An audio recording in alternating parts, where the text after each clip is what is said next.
the beggar boy said. "Don't eat that." The asthmatic billionaire wouldn't have listened unless he saw it for himself. The afternoon sun blazed over the pristine tables lining Ashford Street, where crystal stemware caught the light and leather menus cost more than most people earned in a week. Luxury sedans idled at the curb while waiters moved with choreographed precision, and the air held the aroma of imported truffles and aged wine. At the corner table sat Elias Thorne, a man whose financial empire spanned continents, whose breathing was measured by the small inhaler he kept perpetually within reach, and whose severe asthma had taught him that absolute control was the only thing standing between him and catastrophe. But control shattered the instant a boy in dirt-crusted clothes came sprinting toward him, a tattered sack bouncing against his back, fear carving lines into his young face. The boy thrust out a shaking finger toward the salad and screamed with desperate fury, "Don't eat that!" Before we move forward, if you genuinely value kindness, second chances, and the strength of compassion, be sure to like, comment, share, and subscribe to Linda's Hot Stories. Also, let us know in the comments where you're tuning in from today. What country or city are you watching from? Time stopped. Forks hung suspended. Diners turned in their seats, scandalized that a street child had invaded their sanctuary. Elias felt his jaw tighten, his hand moving instinctively to adjust his tie, a habit that surfaced whenever his carefully constructed world faced disruption.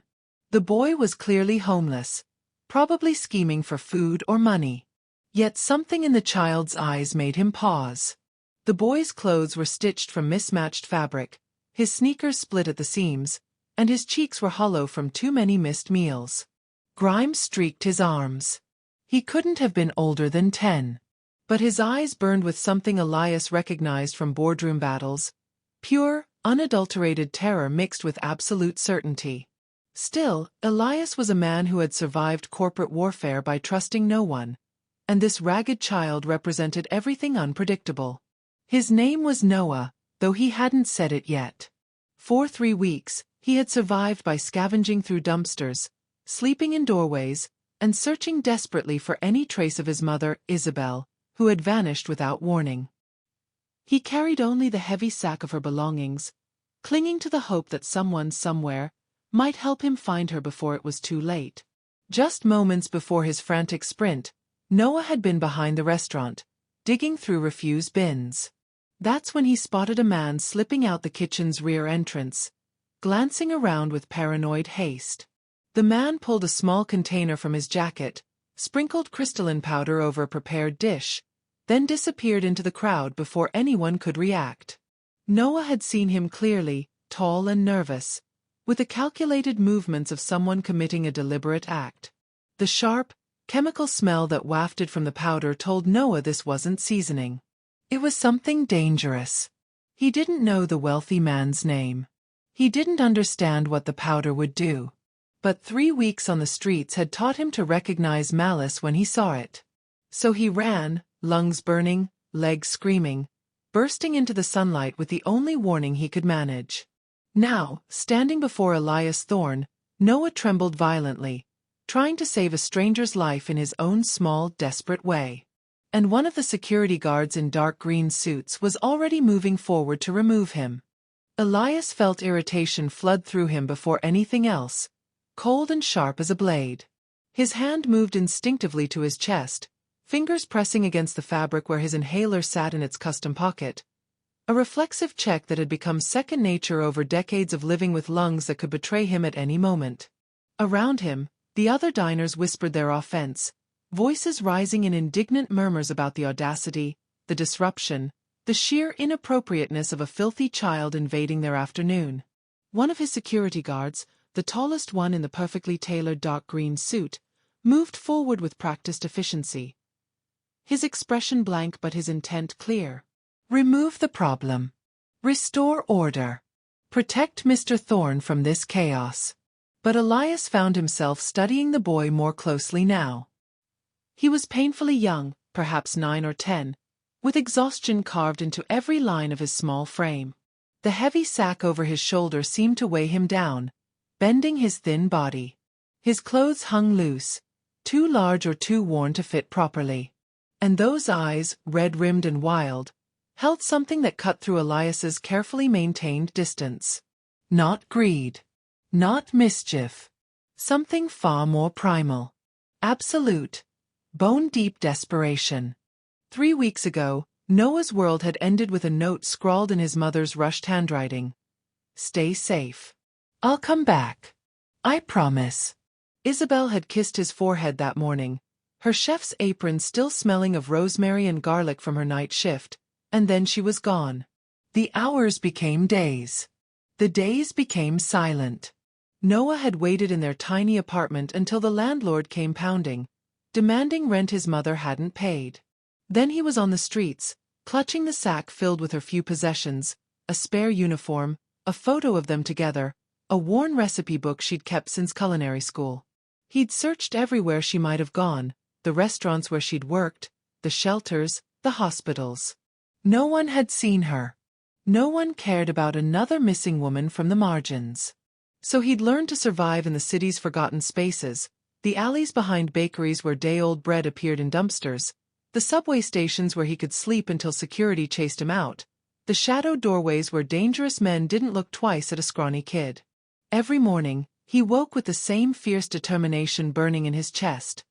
Find her, bring her home, make their small world whole again. The alley behind Ashford Street's finest restaurant reeked of rotting vegetables and grease, but Noah had stopped noticing such things weeks ago.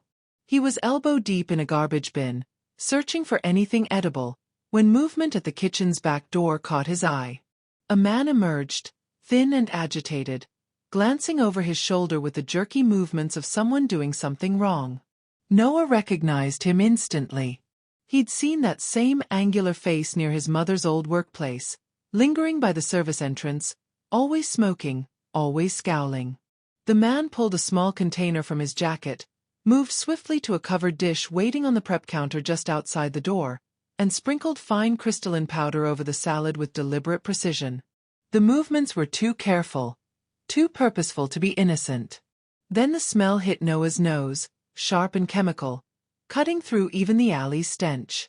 It wasn't food. It wasn't seasoning. His mother had taught him about kitchen safety, about substances that didn't belong near meals. And he'd overheard enough whispered conversations at the restaurant to know the wealthy man who dined here daily had breathing problems, serious ones. This wasn't random poison. This was targeted. Personal. Lethal. Noah dropped everything and ran, his legs pumping before his mind fully processed the decision. The guard's hand was inches from Noah's shoulder when Elias truly looked at the boy's face. Those eyes held no calculation, no scheming hunger, no street child cunning he'd been warned about by his security team. What he saw instead was terror so raw and absolute that it bypassed every logical defense Elias had constructed over years of fending off con artists and opportunists. And there was something else. Noah wasn't reaching for the food. His trembling finger pointed at the salad, yes, but his other hand gestured frantically toward Elias's face, his chest, a protective motion that seemed to say you, specifically you, are in danger. The specificity of it cut through Elias's irritation like a scalpel. Elias knew his vulnerability better than anyone. A lifetime of severe asthma had taught him that foreign substances, chemicals, airborne irritants, anything unexpected near his food or his breathing space could trigger an attack that might kill him before an ambulance arrived. His survival depended on vigilance, on control, on trusting nothing unfamiliar. He held his breath instinctively, his hand rising in a subtle but unmistakable gesture. The guard froze mid-reach, trained to respond to even the smallest signal from his employer. The entire restaurant seemed to hold its collective breath with him. The head waiter appeared, his professional composure barely masking his embarrassment at the disruption. He lifted the salad plate with theatrical confidence, intending to demonstrate its absolute safety, perhaps even taking a bite himself to prove the ragged child was lying. But as he brought the dish closer to his face, his expression changed. His eyes began to water. Then his nose twitched. Within seconds, he was sneezing violently, his body convulsing as he thrust the plate away from himself, gasping. The restaurant erupted into controlled chaos. Kitchen staff rushed out, summoned by frantic hand signals. The head chef emerged last, his face draining of all color as he leaned over the dish, careful not to get too close. He spoke rapidly to his sous chef, who disappeared back inside and returned with what looked like a testing kit. 5 agonizing minutes later, the chef approached Elias's table, trembling. His voice was barely above a whisper but carried the weight of catastrophe. "Sir, there's a concentrated respiratory irritant in your food. Industrial grade. The kind specifically designed to trigger severe asthma attacks." He swallowed hard. For someone with your condition, consumption would likely be fatal within minutes. Perhaps seconds. The words crashed through Elias's consciousness like thunder. Someone knew. They knew about his asthma, the severity of it, the exact nature of his vulnerability that he'd kept hidden behind closed-door medical appointments and carefully managed public appearances. This wasn't random poisoning meant for any wealthy target. This was surgical, personal, designed specifically to exploit the one weakness he'd spent a fortune trying to conceal. His hands began to shake. He'd built an empire on distrust, on assuming everyone had an angle, on protecting himself behind layers of security and skepticism. And yet here, in broad daylight, someone had breached every defense with a weapon tailored precisely to kill him. A biological attack masquerading as lunch. He turned slowly to look at Noah again, really seeing him now. A boy who had nothing, who was starving and desperate and alone, had witnessed the attack and ran headlong into danger to warn a complete stranger. Not for reward. Not for recognition. Simply because it was right. The gratitude that flooded through Elias was so intense it physically hurt, a tightness in his throat he hadn't felt in decades. But beneath it ran something darker. Shame. Crushing, overwhelming shame that he'd almost dismissed this child's courage as a con. Sirens cut through the afternoon air within minutes. Police officers swarmed the restaurant, their radios crackling with urgent chatter as they cordoned off the scene. Elias's security detail had already pulled surveillance footage from nearby cameras, their efficiency impressive even in crisis. They identified the attacker within the hour. A former kitchen worker who'd been terminated 3 months prior for theft and threatening behavior. A man with documented grudges and a history of violence. But Elias barely registered the details. His attention remained fixed on Noah, who stood small and silent amid the chaos, still clutching that heavy sack like it contained everything he owned. Which, Elias realized with a sinking feeling, it probably did. A young officer knelt beside the boy, her voice gentle, practiced at speaking to traumatized children. "Can you tell me where you live, sweetheart? We need to get you home safely." Noah's answer came quietly, matter of fact, as though he'd long since accepted the reality of it. "Nowhere. Not since Mama didn't call." 4 words. 4 simple words that contained universes of loneliness and abandonment. The officer's expression crumbled.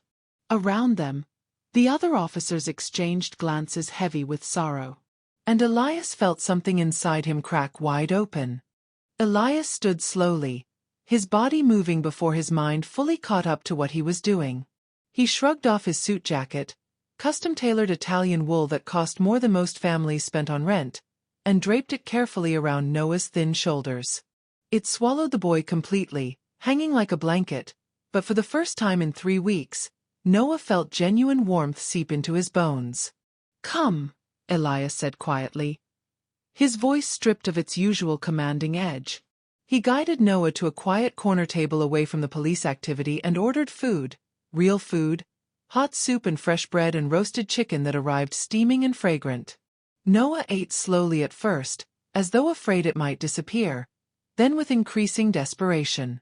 While the boy ate, Elias listened.